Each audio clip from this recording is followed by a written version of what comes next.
i-discuss ko anong tuntunin sa bahay. Samahan niyo ko. Let's go!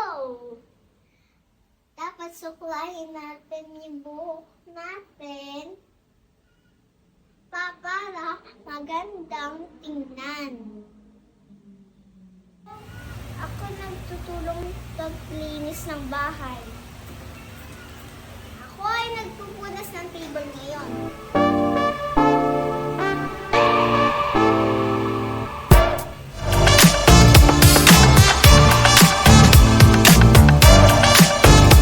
I'm done.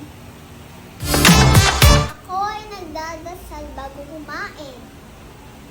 God, thank you for this food. God bless this food. I give this name we pray, amen. Kumakain ng masustansya na pagkain. Ay masustansya na pinos na pagkain, orange. Tapos meron akong ubas. Ang sarap.